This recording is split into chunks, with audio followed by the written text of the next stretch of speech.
I am currently divorced from my ex Thomas of 30 years. We ended up seeing a lawyer to help with dividing stuff. Everything was pretty much wrapped up till he said he no longer wanted any part of our kids' lives. I didn't argue with him about it since I already know what it's like having a parent who doesn't want you around, or wants to be in your life.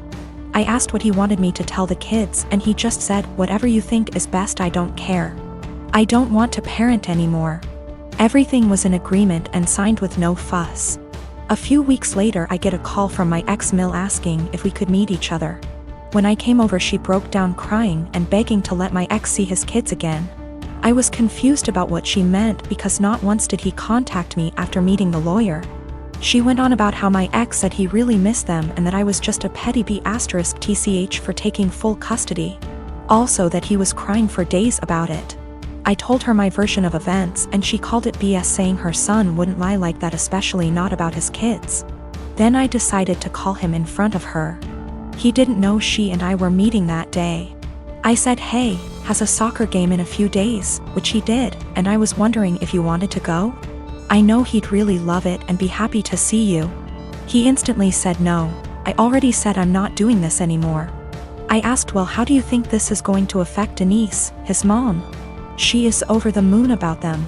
He just said she loves me more than the kids, so I doubt this will be an issue for her. After a bit more talking we finally hung up. Ex-Mill was straight-faced and nodded at everything that just happened. She asked me to leave and said we would be in touch. Later that day I got a call from my ex saying how it's my fault he was kicked out of his mom's house, and possibly will be taken off her will. Also that none of his family members will talk to him because of what ex-Mill heard. He threw a lot of insults at me before I hung up, and now him and his mates keep calling and texting me. My friend is saying I shouldn't have said anything in the first place and I ruined his life. Yes, I plan to let Denise see the kids because I know she just wants to give them the world along with the rest of his family. My husband and I come from the same background. The only difference is that his mother isn't of that ethnicity, so he wasn't raised in the culture like I was. When we started dating, I helped him reconnect with his roots. This eventually led to him reaching out to his estranged father's family and becoming close with them. I think my mother-in-law has sort of held that against me ever since. Throughout the course of our relationship, she has made multiple comments about how she doesn't like the amount of emphasis I put on my heritage. When we told her I was pregnant with twins, she later said something about not wanting her future grandchildren to care about that stuff like I do. I've learned to ignore her comments because trying to explain myself to her has never helped. And I try to avoid conflicts whenever I can. My husband and I decided that the babies would have a first name from our culture, and their middle name would be a typical American name. My parents did the same thing with my name too, so it was just a continuation of that tradition. My mother-in-law ended up seeing texts between me and my husband where we said the middle names. But she assumed that we were talking about first names, so she went out and got the babies matching sweaters, with the names printed on the front of them. She showed the sweaters to me after they arrived. And I thanked her for the gift but didn't correct her on the fact that those were the middle names. I was sort of peeved that she had snooped through text messages to try to find out the names before we told her anyway. So I didn't want to give her their first ones on top of that. Last night when she was over at our house, she told me how relieved she was that we had chosen normal names for her grandchildren, and not a ridiculously difficult to pronounce name like mine. My husband asked what she was talking about. She repeated herself and he told her that actually, the babies did have names just like mine and he expected her to learn to say them. She brought up the text messages and the sweaters she bought, and then my husband explained our plan for their names. She got really pissed at me after that. Said I let her look like a fool for accepting the sweaters instead of telling her the actual names, which we still haven't shared with her, and that she'd be calling them by their middle names since that's what she knows them as now. My husband ended up asking her to leave. And after she was gone he said he wasn't upset at me or anything, but that he thinks I should have just told her she had the wrong info, instead of lying. So I am 22 years old. I don't have much knowledge about finances and stuff as I still live at home as I'm at university.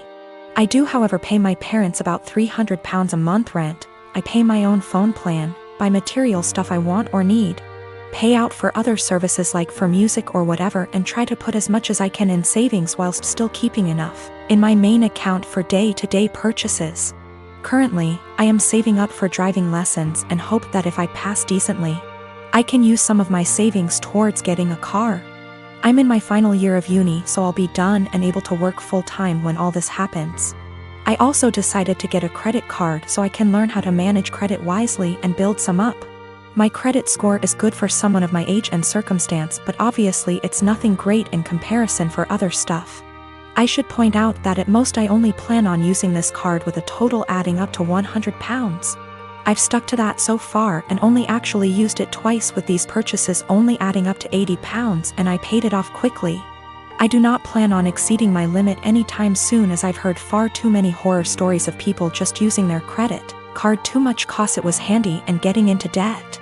The only people I disclose this to was my dad, as my mom has the tendency to blab to my brother and sister-in-law, both 28. She happened to overhear us talking one day, and before I knew it, my brother and sister-in-law got wind and asked me if they could use it. They both admitted they had debt spurred on by excessive credit card use and thought that since I basically had nothing owed on mine, it was free money. I told them quite politely that I was really uncomfortable with that idea and that I would owe the money, and I can't magic up that kind of money. Things went quiet until a few days later they both turned up at the house. They were nice to start with, but basically started demanding I let them use the card, and they tried to manipulate my mother into guilting me into doing it. I got really angry, and when my brother said I owe it to them because they used to babysit me up until a couple of years ago, I laughed in their faces and walked out. When I came home, I learned they tried to manipulate my dad and he kicked them both out. My mother then tried and he told her to go too, and she is currently staying with my brother and Sil. The only person on my side is my dad, who tells me they're all trying to take me for a ride and they're trying to manipulate me cause I'm young and they think I'm vulnerable. My brother, sister-in-law and mom on the other hand think it isn't a big deal letting someone else use my card. It's really messing with my head, and I just want everyone to stop being in an argument. My twin sister, May, and I are identical.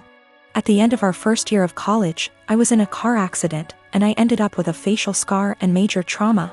I started seeing a therapist because of the nightmares and the fact that I was panicking anytime I got into a car. That led to me realizing there were some deeper issues, which we worked on. As part of that work, I got a physical. Started working with a dietitian to fix my diet and the smorgasbord of vitamin deficiencies it caused. I started working out, strength training 3 days and sprints or hit on 3 with our older sis. By the end of our first year of college, we had each gained about 30 pounds. By the end of the next year, I had lost half of it, but I was smaller at 134 pounds than my previous 120 because of the muscle mass. And that's been my size for the past half-decade. I found a new beautician, and she gave me long layers to make my natural curls be curls instead of waves of frizz. I always wanted, but that my old one said would look bad, and refused. I stopped bleaching it and let it go its natural dark blonde / light brown. I stopped spray tanning. Again, that's been my look for the past 5 years. I live in a rural area, and the internet isn't great. Things like FaceTime just aren't options, and I can't post a lot of pics on social media / see of it. This is relevant because a big issue is that May didn't see me over the quarantine. We talked on the phone a couple times a week, but it mostly revolved around her wedding planning. She got engaged before the Rona put us on lockdown. I wasn't her mo, so mostly I was being told decisions, not involved in the process.